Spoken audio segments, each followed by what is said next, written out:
je bila seveda zelo daljena vojna, ki je trajala komaj 3 tedne in ni povzročila številnih žrtev, tako da nihče dejansko ni vedel, kaj vojna v resnici pomeni. Vojna je bila legenda in časovni odlik jo naredil romantično, heroično. Vsi so jo poznali le iz šolskih knjig in slik iz galerij. Dojemali so jo kot en sam zmagoslavni pohod, kot prizore viteških napadov v brezhibnih uniformah, ko je smrtonosni strel vedno usmiljen in gre ravno skozi srce. Prav tako so ljudske množice slepo zaupale avtoriteti cesarja ter poštenosti in sposobnosti ministrov in diplomatov, ki naj bi storili vse za ohranitev miru. V našem primeru, to se pravi v primeru Avstrije, naj bi ostareli Franc Jožef vojno razglasili le v skrajni nuji in ogroženosti, krivci za vojno pa ne bi bili zvolj na nasprotni strani, kjer ne bi bili sami kriminalci in pokvarjenci. Sprav, da v tem času je bila tudi nenavadno uspešna propaganda, vemo, da je pismenost bila že zelo razširjena med prebivalstvom, branje časopisov je bilo tudi zelo navadi, ljudje so pravzaprav takrat v prvih dneh vojne stali v vrsti pred uredniški časopisov in čakali na posebne izdaje, da bi čim prej zvedeli kaj novega. Hkrati je pa seveda še en fenomen, nenavadno zaupanje oblastnikom, ki je z naše današnje izkušnje pravzaprav nekaj, kar zelo težko razumemo. Takrat so res verjeli tiste avtoriteti vladarja, ministrov in vseh ostalih odgovornih, da delajo res v narodu blago. Zdaj, dejstvo je, da splošno navdušenje nad vojno je zajelo vse kraje v vojskujočih se državah, na obeh straneh. Ljubljani na Dunaju je nastopilo prej kot Berlinu. 29. julija so časopisi prinesli vest, da je nastopilo vojno stanje in že istega dne s telegramom iz Bad Ischla Franc Jožef izrazil svoje odobravanje in navdušenje nad tem, kako so pravzaprav Kranjci podprli to vojno napoved in kako se na nek način dejansko vojne veselijo. In to je imel kot dokaz o neki zvestobi Kranjske, cesarju in domovini. Kako je pravzaprav to dejansko v resnici izgledalo, nam nažalost ni ohranjeno, vse mi, ki zdaj v našem arhivu trenutno pripravljamo razstavo o začetku prve svetovne vojne, nismo našli nobene fotografije teh prizorov, ki bom sedaj opisal in jih je seveda Ivan Hribar v svojih spominih zabeležil na naslednji način. Kar sem doživljal okoli sebe, je bilo skrajno gnusno, človeškega dostojanstva nevredno. Dan po napovedi vojne se je Ljubljana namreč temeljito spremenila. Vse ulice, vse hiše so se ozlajšale z zastavami. Nekatere hiše so v njih kartonile. Sedaj se pri vladi iz 2 razlogov nad narodnimi zastavami niso izpotikali. Prvič zato, ker bi se za samo cesarske zastave ne bilo dobilo dovolj blaga v Ljubljani, dočim bi bilo blaga za narodne zastave dovolj na skladiščih. Drugič in še več pa zato, ker so si narodnih zastav celo želeli, saj so imele narodne zastave dokazati, kako Slovenci, kako je pisal neki list, komaj čakajo, da žrtvujejo svoje življenje za cesarja in domovino. Ona bizantinska, sonizkvotnost evropskih duš, razvedevajoča servilnost, ki je izbila na površje in ki je bila tolikšna, da bi bil tujec, ki bi bil tiste dni prišel v Ljubljano in bi ne bil vedel, zakaj gre, misliti moral, da je to mesto zadela nepopisna sreča. Po priliki takšna, kakršno dobrotno ne bo pošilja komaj vsakih 1000 let in da zato prebivalstvo mesta hoče na najsvečanejši način dati duška svojemu neizmernemu in nepopisnemu veselju. Nobena nevesta se, ko hrepeneče pričakuje svojega ženina, ne našopiri tako, kakor se Ljubljana oni dan. V dolgih sprevodih so se moški in ženske z zastavami in godbo valili po ulicah z radostnimi vzkliki in veselim popevanja. Ko nalezljiva bolezen je videzno vse sloje prebivalstva zajelo neko sladko besno navdušenje. Fanatični govorniki so nastopali tu in tam, ter skušali splošno navdušenje stopnjevati do blaznosti. Med množico so bili posamezniki, ki so od blaznega navdušenja tulili po besneči deriš. Vse te množice so, kot sadizma, obsedene in razpaljene, hitele pred vladno poslopje na Blajvesove cesti kjer so predstavnikov avstrijske državne moči prirejale ovacije, katere so bile prave orgije veselja.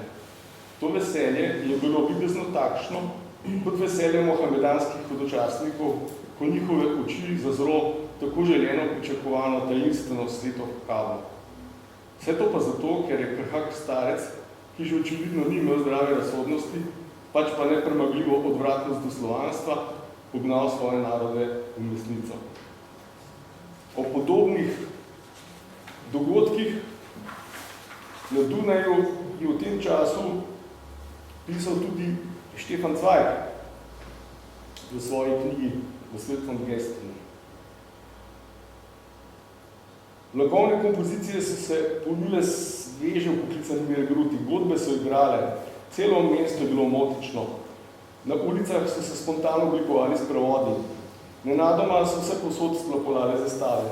Mladi regruti so triumfalno korakali in njihovi obrazi so bili sijoči, saj se jih je slavilo, njih majhne ljudi vsak dana, ki jih sicer nihče nikoli ni opazil.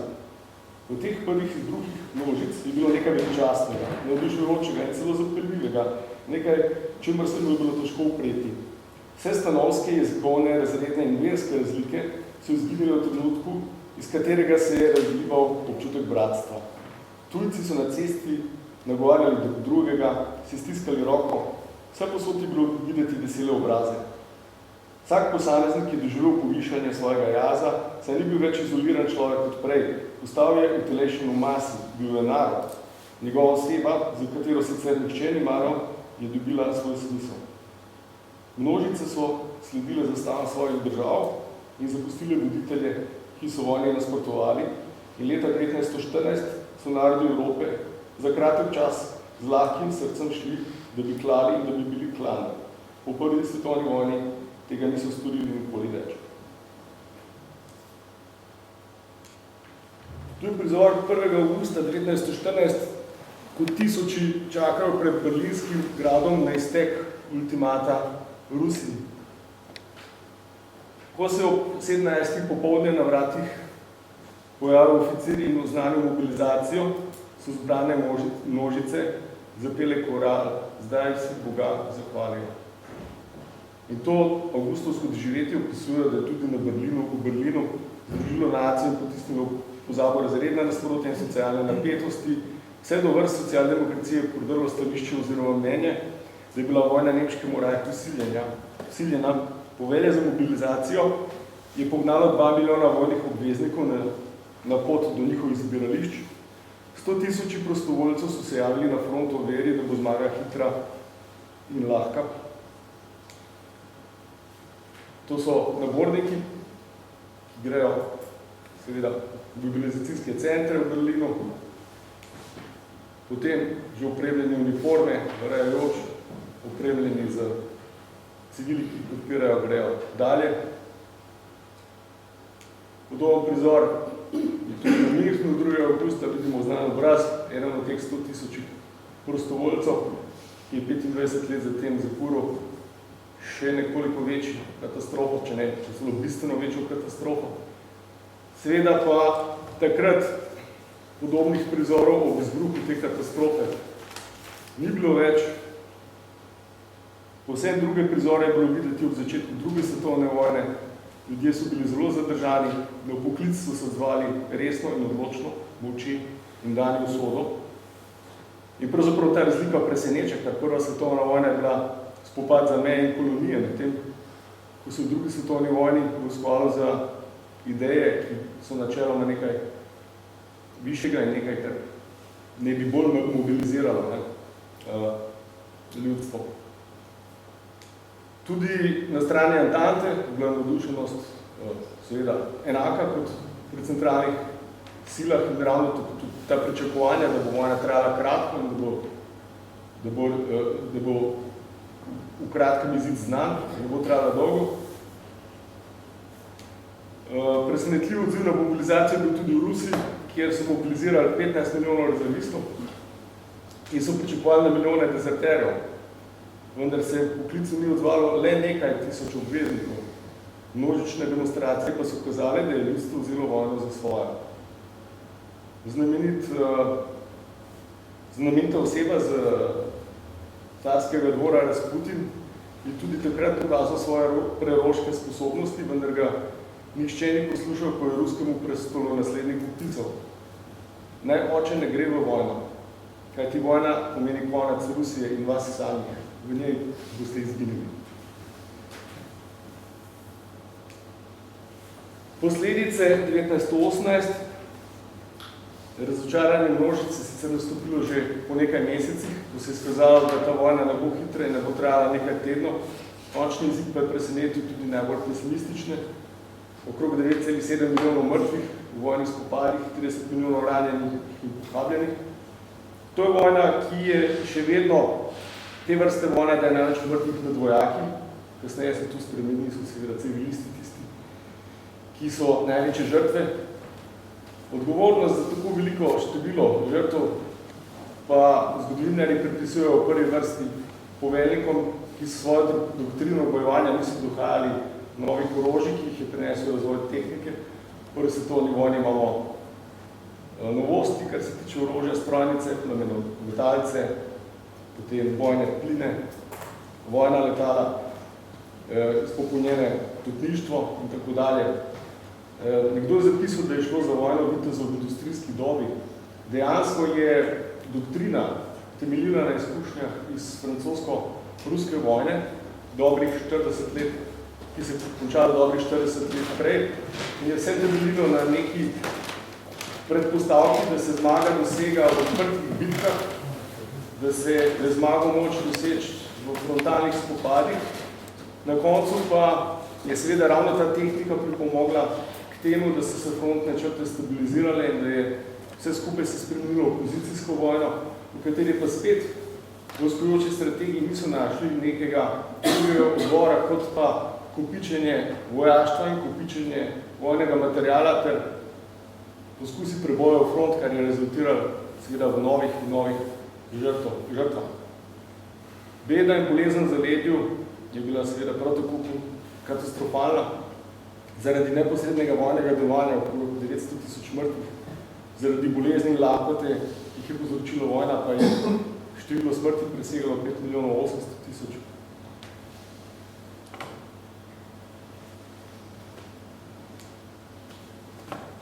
Dolgoročne posledice prve svetovne vojne so pa seveda, da se je vojna začela kot evropska vojna za meje in kolonije, v kateri se vojskujejo takratne svetovne vele sile, ki so pred 1914 obvladovale svet. Končala se pa na nek način tako, da je determinirala svet za dolgo naprej, tudi še po 100 letih mi čutimo to spremenjeno geopolitično situacijo, ki traja še danes. Vojna se je končala z razpadom 4 imperijev, nastankom vrste novih držav in razrušeno geopolitično stabilnostjo. Največ poraženec je seveda Nemčija, Weimarska republika je v ekonomsko-gospodarskem razsulu že od začetka v permanentno družbeni krizi, ponižanju in to seveda vodi samo novo katastrofo. Na drugi strani se izvoz ZDA od začetka vojne pa v prvih 2 letih podvoji, pozneje pa še poviša, ravno tudi izvoz japonske države Antante se skokovito poveča, celo potroji. V začetku države Antante plačujejo z zlatom, z gotovino, kasneje najemajo kredite. V prvi svetovni vojni pa morajo najemati še nove kredite, da poplačajo te stare. In na ta način se dobi novo super silo, ki ni evropska, težišče svetovne moči se premakne. Tam, kjer je še danes Evropa izgubi finančno samostojnost, imperialna vele sila, ki je bila najmočnejša od takrat Britanija, pa se nikoli ne opomore od posledic vojne. Seveda je pa prisotna tudi sprememba v človeški mentaliteti, v kateri smo že govorili. Erich Hobsbawm je po Davidu Singerju povzel osnovni pomen, ki ga je prinesla prva svetovna vojna. Leto 1914 je začetek dobe pokolov. Posebno hude se zdijo te spremembe evropske mentalitete, kajti pojavili sta se permanentna moralna kriza in sprevržena recepcija sprejemljivega ravnanja s človekom. Povprečen Evropejec se navadi na okrutnost in pesimizmu.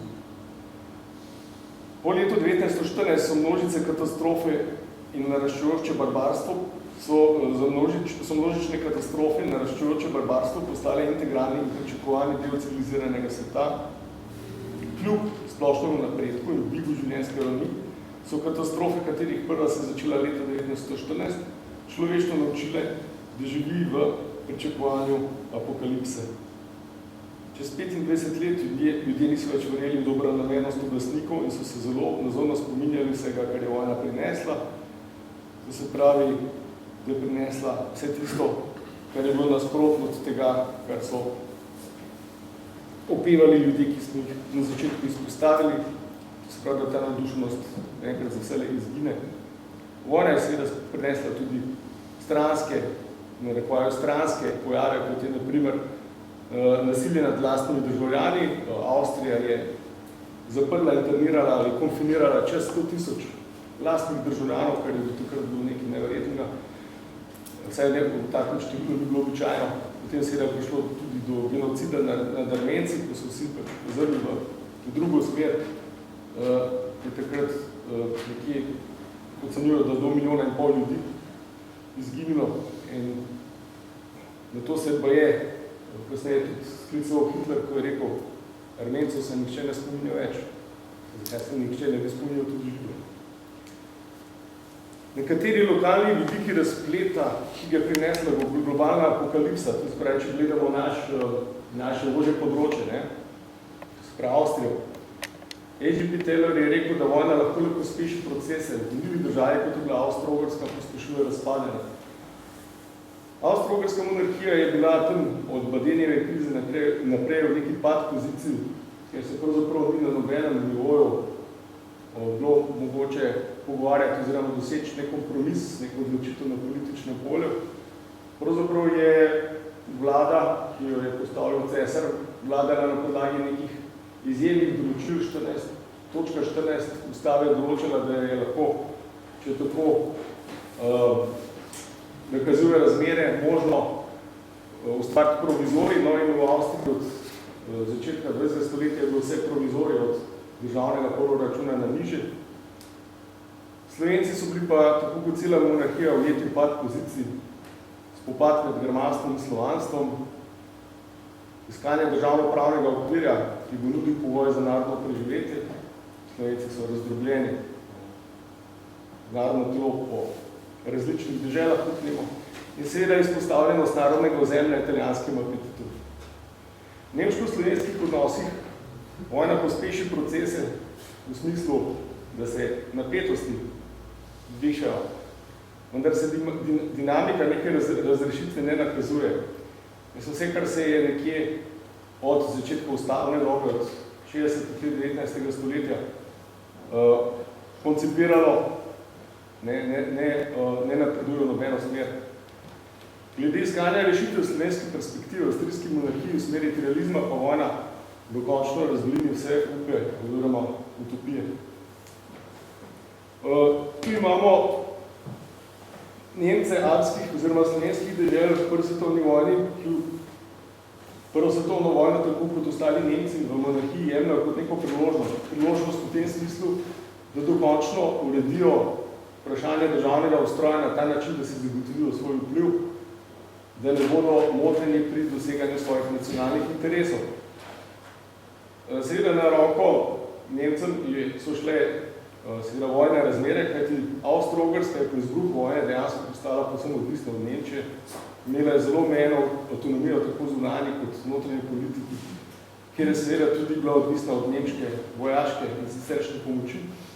In tako prevladajo dokončno tudi nemški interesi. Sama vojna pa se v precejšnji meri izrodi v nek boj med germanstvom in slovanstvom. Na slovenskem prostoru sta v direktni koliziji težnja po zedinjeni Sloveniji, ki naj bo ob reformi monarhije ta zedinjena Slovenija uvrščena v slovanski del skupaj s Hrvati in Srbi. No in ta ideja je v nasprotju z nemško zahtevo po ohranitvi mostu do Trsta oziroma Jadrana, tako da Koroška, Štajerska, Kranjska in Primorje s Trstom ostanejo na vsak način pri Avstriji.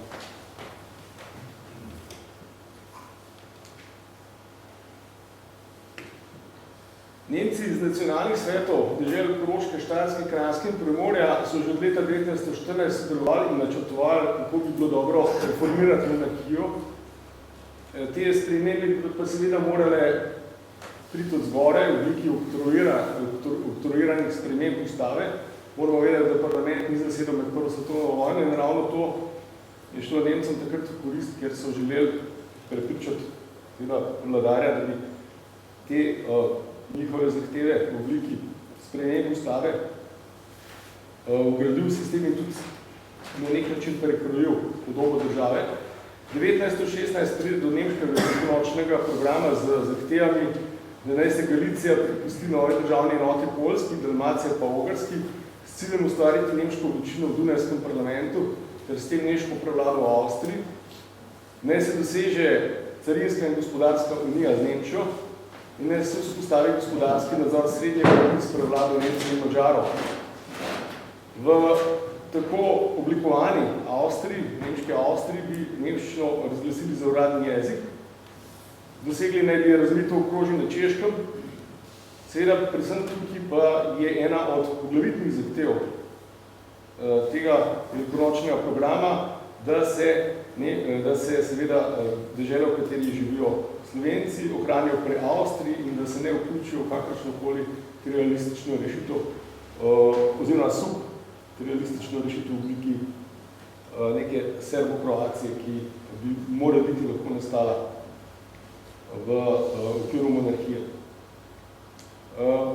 Prav nemški Volksrati Koroške, Štajerske, Kranjske in Primorja so odločno sodelovali pri velikonočnem programu in dali celo pobude.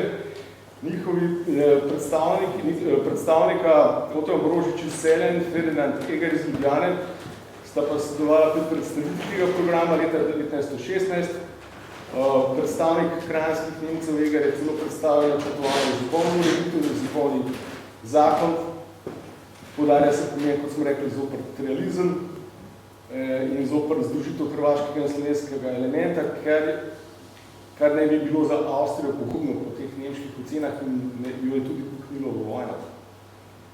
Eger je večkrat nastopal na različnih zborovanjih, v katerih je nastopal tezo, da se Jugoslavija ne sme popuščati, da treba vlado postaviti pred dejstvo, da mora podpreti Nemce v naporih in bojih, da ohranijo Kranjsko in Primorsko v nemških rokah. Pri tem je seveda vklical svoje nemške brate na pomoč in poudarjal, da je civilizacijsko poslanstvo, da ostane v tej deželi, ki sta v okviru nemško-avstrijskih delih dežel v nemški posesti. In seveda vso to načrtovanje in tudi nastopanje, če ga povežemo z silovitim preganjanjem velikega števila Slovencev strani avstrijskih oblasti, zaradi politične sumljivosti med prvo svetovno vojno, in to preganjanje je bilo v veliki meri podprto strani Nemcev, seveda pripelje do tega, da so bili Nemci ob koncu prve svetovne vojne v slovenskih prostorih zelo nepopularni. Nemci na Kranjskem pred prevratom 1918 štejejo skoraj 28 000 ljudi, oziroma 5,3% prebivalstva. Ljubljani je skoraj 6 000, oziroma malo manj kot 15%, so zelo premožni, imajo ljubljanskih četrtih skoraj četrtino hiš v svoji lasti, na Kranjskem plačujejo več kot 50% davka na dobiček. Najmanj 15% zemlje je v njihovi lasti na Kranjskem. Nadzorujejo politiko dežel na zboru, kjer obladujo posestniško kurijo. In na ta način, ker vemo, da je slovenski tabor raztepljen po koncu slogaštva na klerikalce in liberalce, zlahka nadzorujejo, kaj se dogaja in tudi zlahka branijo svoje posestno stanje. Nekaj časa so v koaliciji s slovenskimi liberalci, nekaj časa so v koaliciji s slovenskimi klerikalci, skratka nadzorujejo igro. V njihovi lasti je srednja finančna ustanova Kranjska hranilnica, ki je druga najstarejša ustanova te vrste v Avstriji. In ta seveda Kranjska hranilnica je mogočen na cen nemške kulture in politike. In tudi bistven delež kulturne ponudbe na Kranjskem je nemški. In na ta način je seveda to bil en bistven člen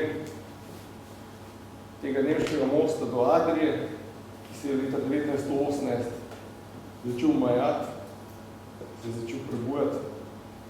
In na koncu izteku vojne je prišlo do nekega procesa, ki ga lahko do določene mere primerjamo z pojavom izbrisanih v slovenski osamosvojitvi.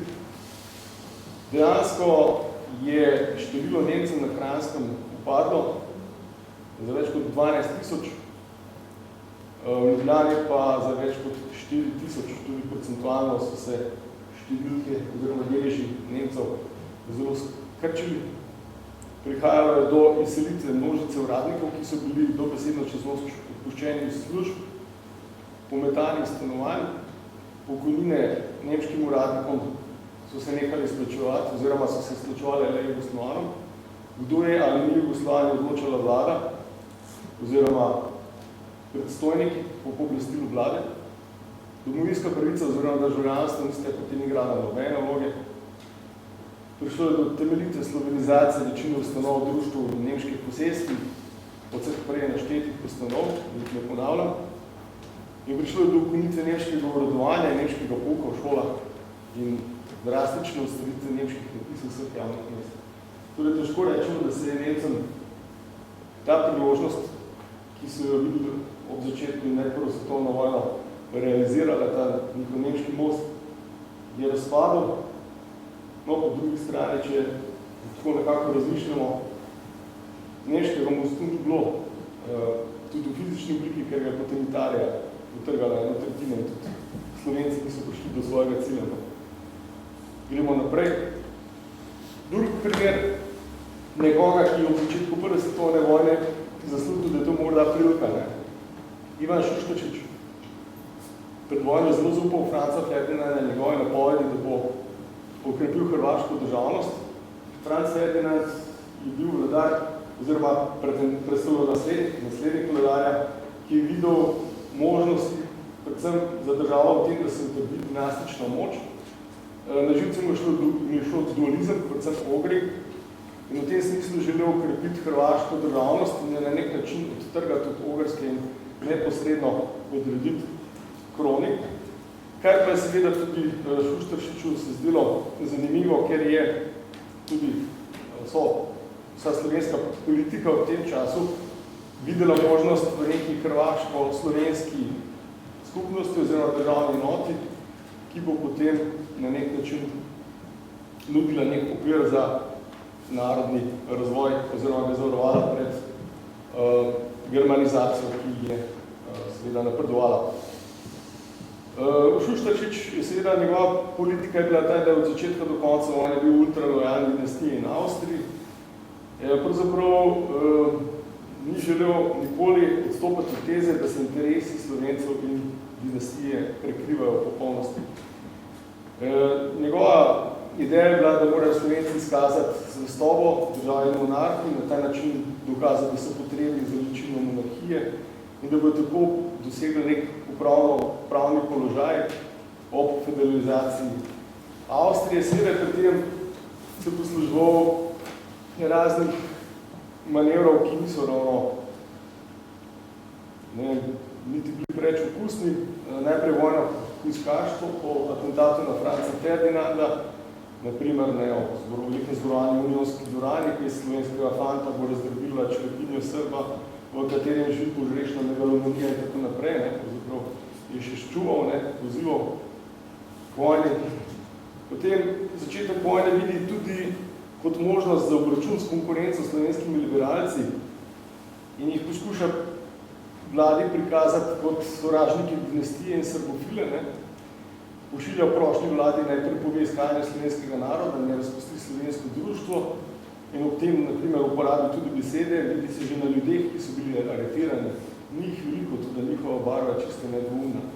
In za vas je tisto patriotično navdušenje, o katerem smo govorili na začetku, seveda pripisuje se zasluge sebi po Slovenski ljudski stranki, ki na ta način seveda vplivata na Krance, da so tako neti za dinastijo in za monarhijo.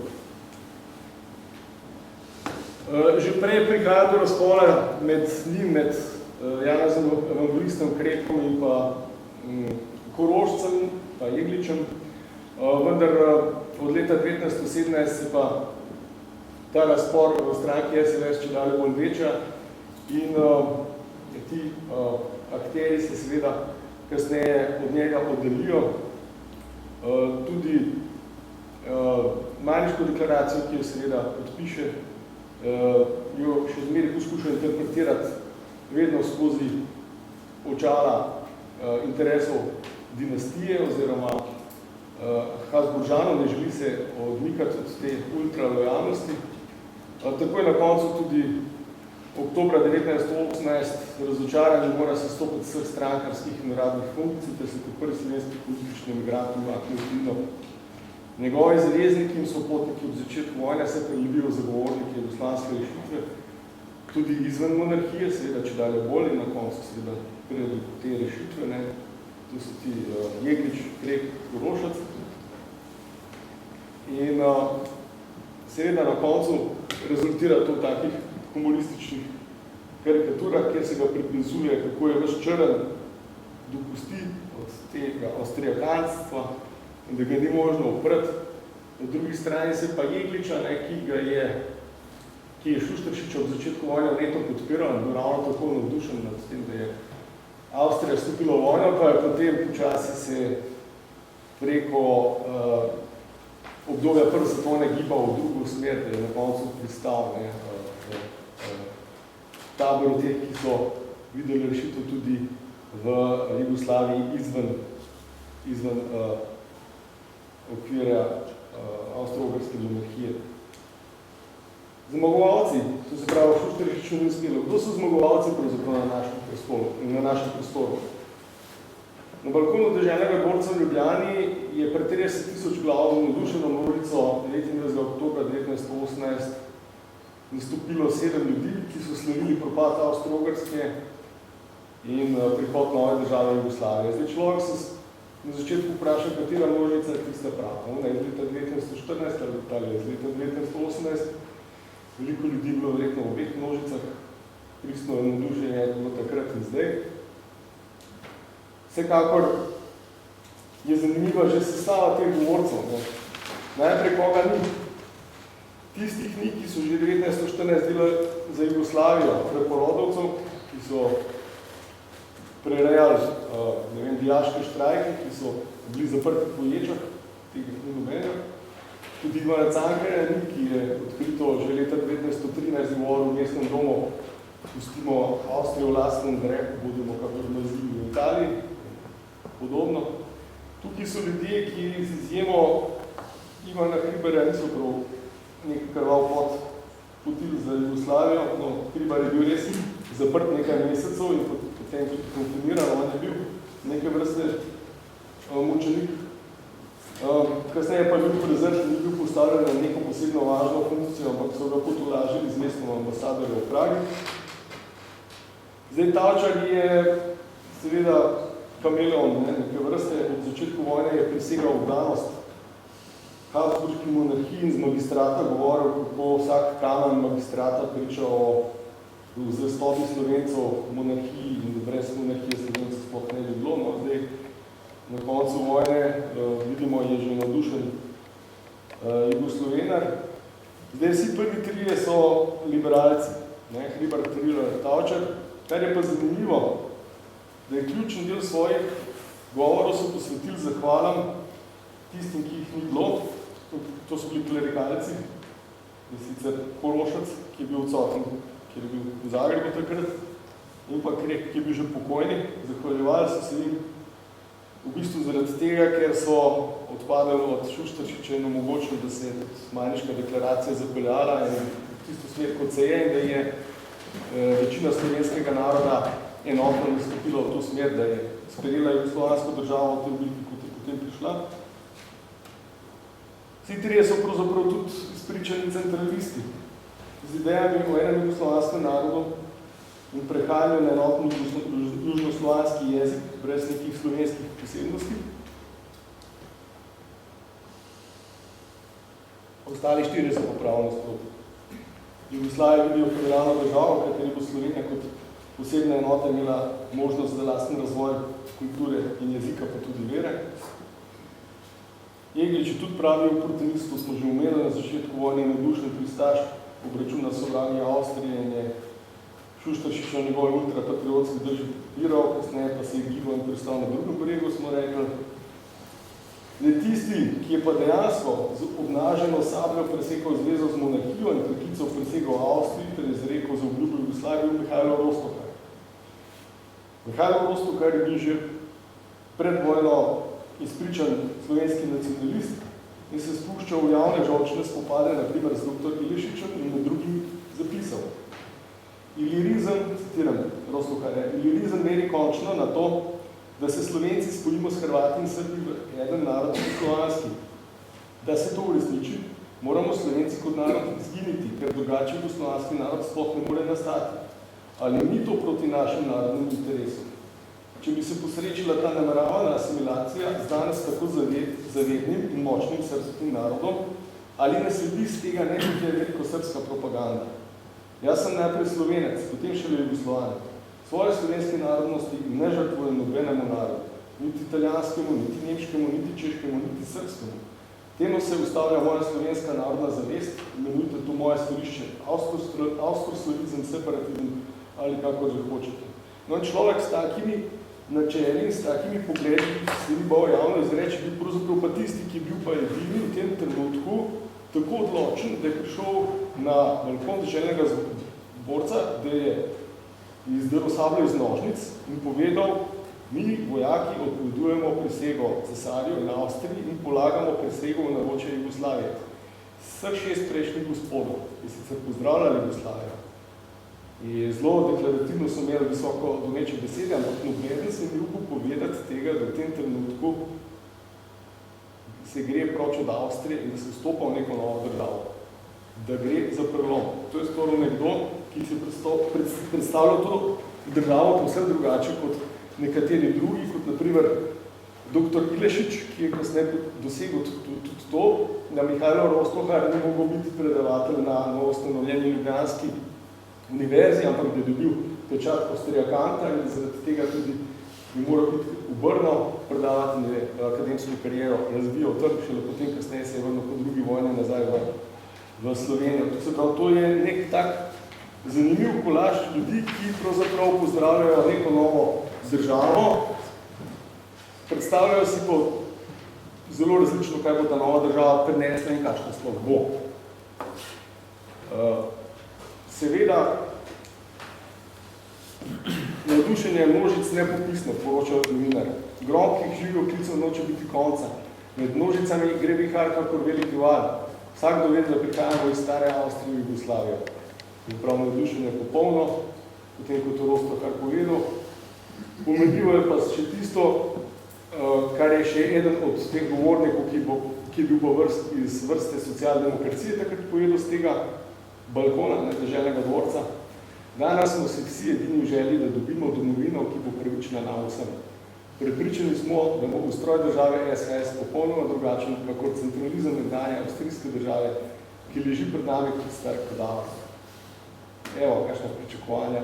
Govore še tudi o tem, da ta država mora biti socialno pravična, da mora biti mati sem svojim narodom in sem svojim državljanom. Kako se je to končalo, vemo sami, kaj je zdaj ta vojna prinesla, kdo je bil uspešen, kdo je zmagal, čigave pričakovanja so se uresničila. Mislim, da tukaj nekih jasnih odgovorov ni. Množica je bila navdušena prej in pol. Kasneje za vojno nikoli več. To še enkrat treba poudariti. Če nobenega drugega dosežka, lahko zaključimo, da je to pa res dosežek. Danes vemo, kaj vojna je in si tega ne želimo. In s tem bi tudi moje predavanje zaključil, sem zahvaljujem za vašo pozornost.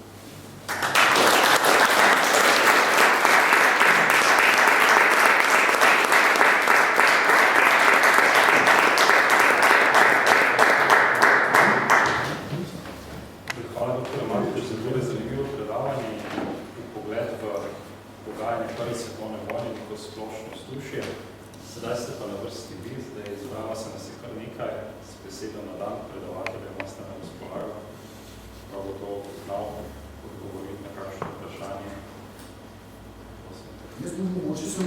vprašanje, ki mi že dolgo časa zanima, ne? Kakšna je bila vloga Bana natlačena, ne? A je bil v začetku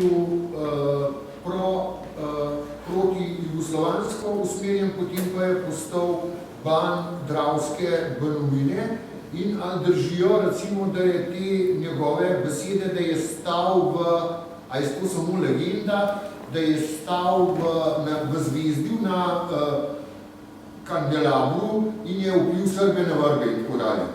A je to samo legenda, a je bil jugoslovansko oziroma avstrijsko usmerjen? Moram priznati, da glede Bana natlačena, težko rečem karkoli, moram pa povedati, da je marsikdo, ki je na začetku bil zelo pro-avstrijsko usmerjen, videli smo tudi Tavčar, enostavno tako elegantno tekom vojne spremenil barvo, da se pol to nekako niti ni umenjalo. Moram reči, da zdaj, ko raziskujemo razne spise od raznih političnih preganjanj v tem času, imamo razne imena, tudi razni predniki od znamenitih zgodovinarjev, tudi arhivistov, se pojavljajo v raznih kombinacijah. Tako da na koncu je tem težko soditi, ker so bile tudi preiskave, recimo Kranjska afera na Kranjski gimnaziji, vsi tisti, ki so bili navdušeni za Avstrijo, so potem seveda rekli, da so to morali narediti, ker so se bali nekih preganjanja, da drugače niso smeli in da v bistvu so oni bili zmeri navdušeni za narodno stvar, za Slovenijo, za Jugoslavijo. Vse te stvari so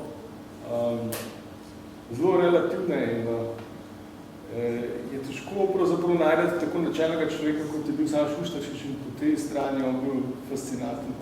Ker tudi potem, ko je konec Avstrije, on pač prizna, da je bil, kar je bil in tudi pravzaprav še leta 22, na primer, predlaga Italiji, da ne vendarle podpre ustanovitev neke tamponske države, ki bo med Uniji in Srbijo, da ne bi končali v krenitih Balkancov, ampak pustimo to, da ne bo šel predaleč.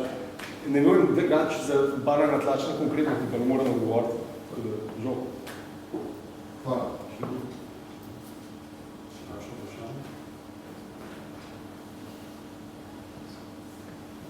Kako to, da niste omenil bojev, narodnih bojev v Mariboru leta 18, ko so bili nekaj čisto drugega, kot to, kar se dogaja v Ljubljani? No, že na začetku predavanja sem imel, da je to predavanje usmerjeno v nek čisto konkreten spektr nekih določenih skupin, kaj so pričakovali pred vojno, kakšno je bilo vzdušje po vojni. Vsekakor je v enem predavanju nemogoče zajeti ravno vsa področja naše današnje domovine in vse dogodke s tem v zvezi. Vsekakor so pa dogodki v Mariboru posebna tema, ki se si zasluži tudi posebno predavanje, naravno, da bo zato še prilika.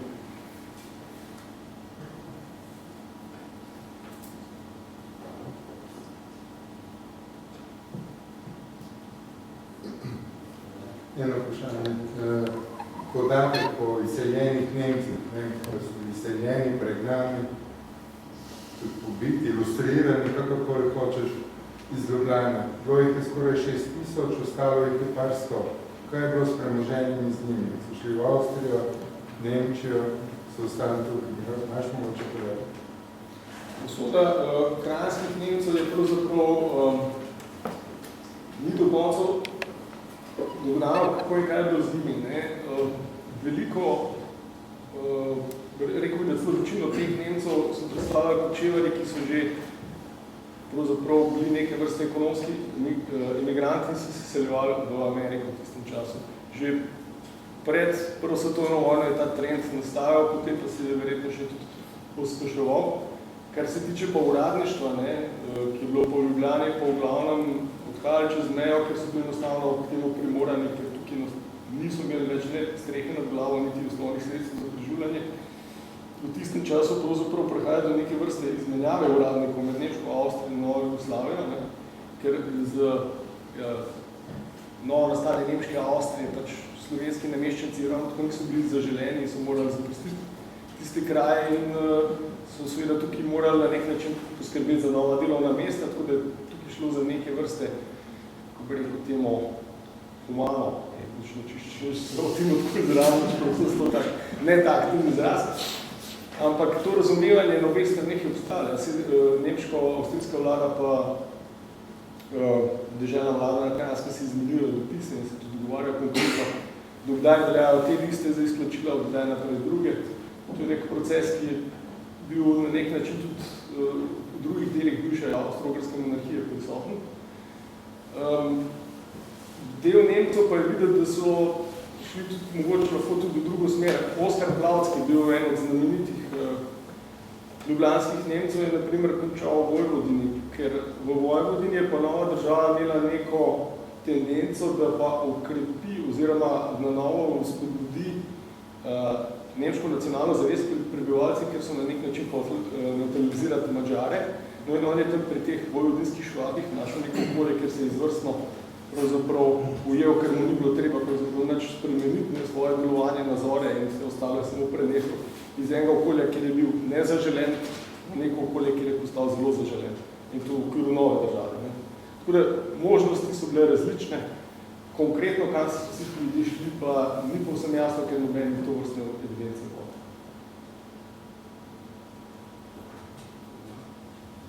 Zdaj zvemo biti tukaj eno stvar, če sem mogo dal zdaj popolnoma pravilnost povedali, da so dejansko se Nemci izseljevali po prvi svetovni vojni, ampak so pa Nemci v tem času na Pariški mirovni konferenci dobili tudi poseben status narodne manjšine v tej kraljevini Srbo-Hrvatov in Slovencev, ki so dejansko ohranjeni do konca druge svetovne vojne. Tako da velik del Nemcev vendarle ostane na tem slovenskem ozemlju, vendar pa so izrinjeni iz političnega življenja raznih posameznih poskusov in zamekov.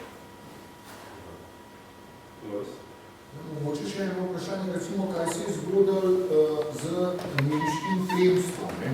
In pa recimo, predvsem to, z nemškim plemstvom vemo, da so zgubili potem te plemiške nazive in te naprej, pa mogoče z njihovo posestvijo. Ali bi bila ta posest potem kaj nacionalizirana, nemška, ne glede na, ali pa mogoče predvsem zato, ker je bila nemška. Ker vemo, da do delne nacionalizacije potem tudi v stari Jugoslaviji oziroma v državi SKS oziroma kraljevini Jugoslavije prihajalo do neke reforme zemljiške. No, plemstvo je zgibno tudi v Avstriji, sem bilo prepovedano uporabljati pravzaprav izmeri, nezaželeno, da bi se uporabljali neke plemiške nazive, enako tudi tukaj, fizično so seveda, kakor jaz vem, pa se nisem podrobno ukvarjal, nemški plemiči niso odhajali v tem smislu, da bi zaradi neke nove države se izseljevali. Predvsej časa je bil nek začasen inštitut, nek sekvester, neki začasno kuratelo je mala država, tudi njihov posest.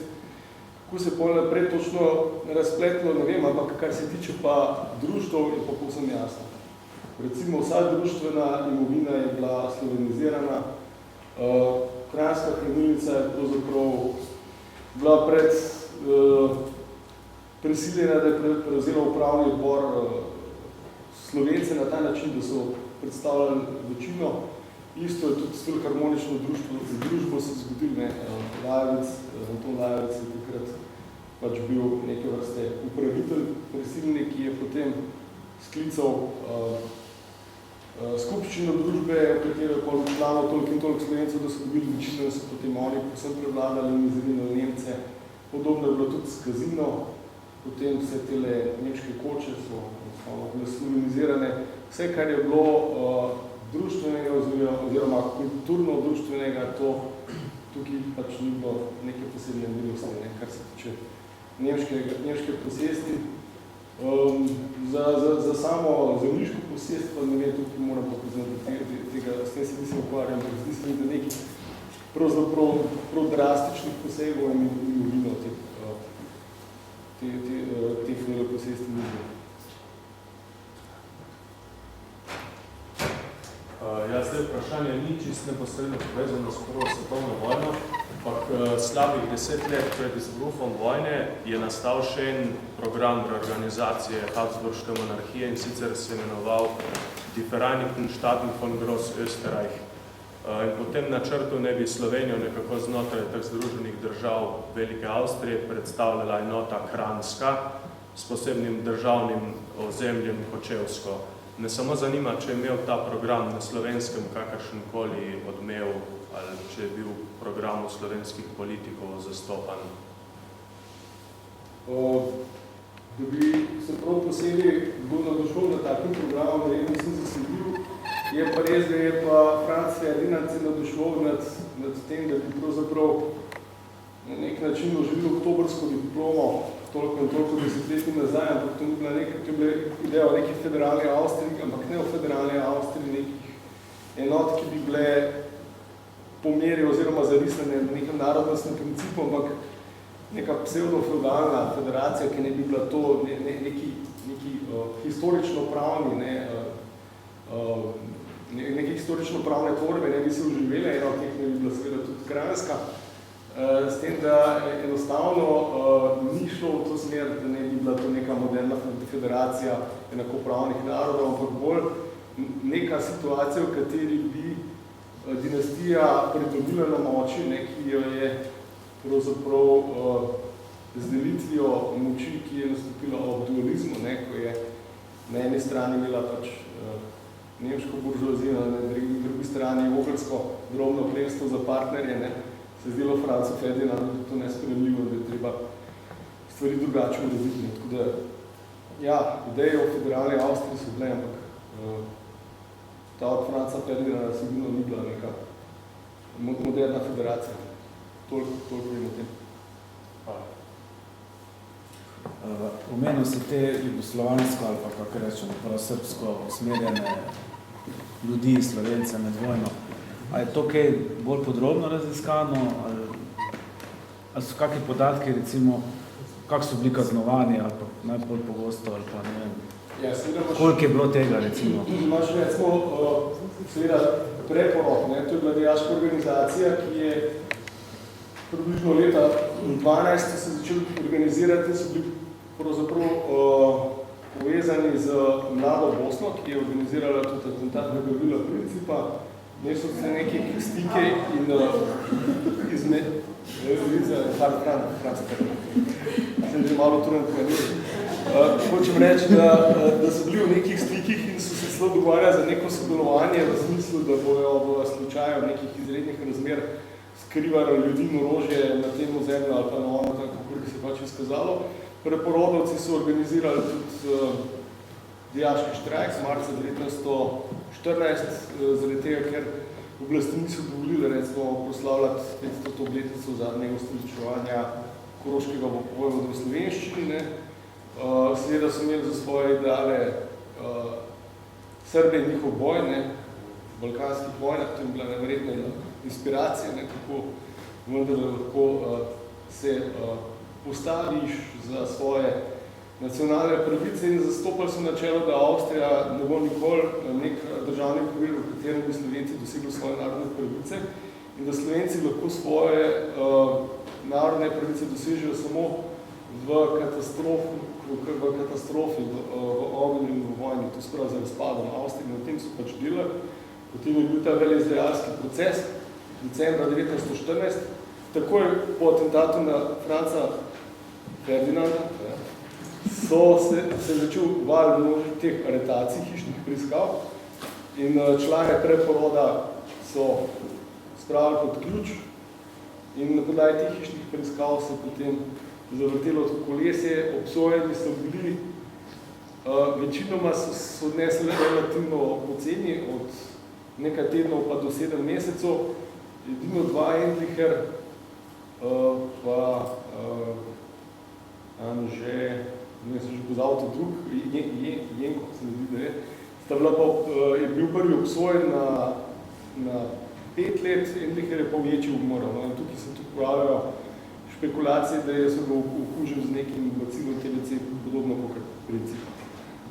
Tako da so obstali tudi te radikalci, pri Slovencih ni bilo sicer mnogo, pa jih je bilo mnogo, 500 ljudi ni malo, ker so bili razpršeni po vseh srednjih šolah. Od Trsta do Maribora, Idrija, Kranj, vse posod jih je bilo, dobro so bili organizirani, tiskali so svoj časopis Preporod, Glas Juga, in imeli smo tudi zelo konkretne načrte, kaj želeli doseči. Tako da v enem od pisem, ki bomo tudi objavili, pa to smo našli seveda tudi v tej hiši, ne, v fondu za državno sodišče, ne, so zaplenili pri hišni preiskavi pismo enega preporodovca drugemu, ker ga pač oni drugi ni sežgal, kot bi ga moral. In tam piše konkretno, ne, narod moramo preparirati za zdaj postopoma, ne, da ne bo slutil, da mi hočemo zedinjenje s Hrvati in Srbi.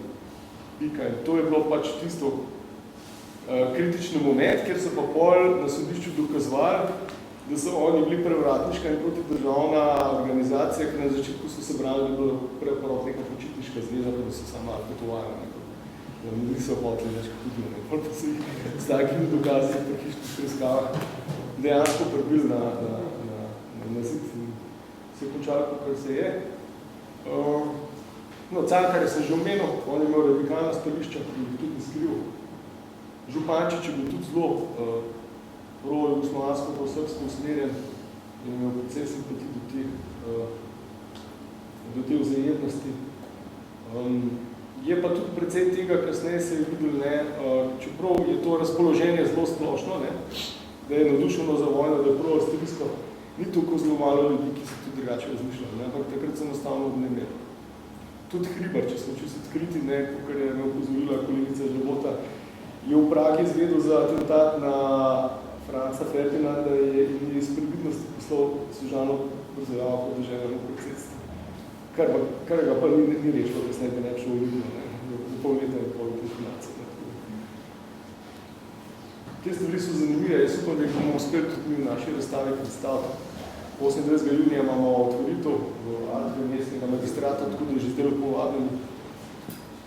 Predvidevamo tudi nek katalog te razstave, da bomo tudi skušali še dodatno osvetliti ta fenomen, o katerem zdaj govorimo. Hvala. A je še morbiti kakšno vprašanje? Jaz bi mogoče samo, kaj pa Izidor Cankar? Je tudi kaj v povezavi z temi dogodki? Izidor Cankar je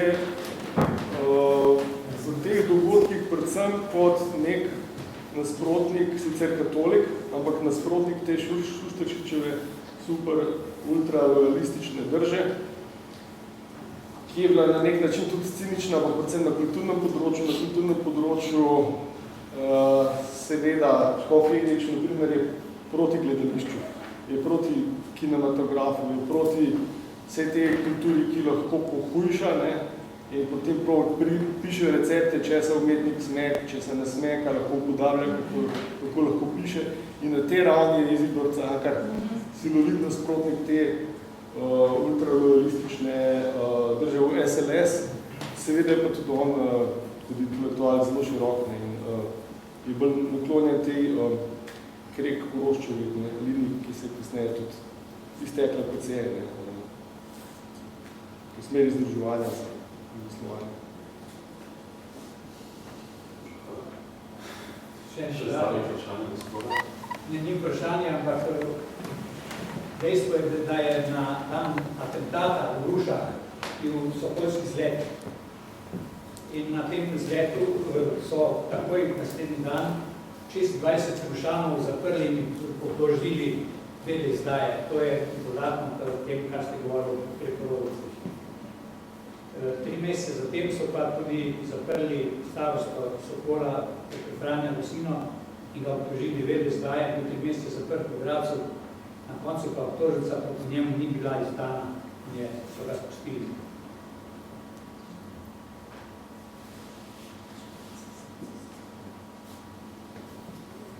Najlepša hvala. Torej, jaz se današnji predavatelj prav zahvaljujem za njegov čas, za to zanimivo predavanje. Prav gotovo, kot je tudi sam napovedal, to ni prvo, je prvo, ne zadnje predavanje v tem letu, posvečeno prvi svetovni vojni.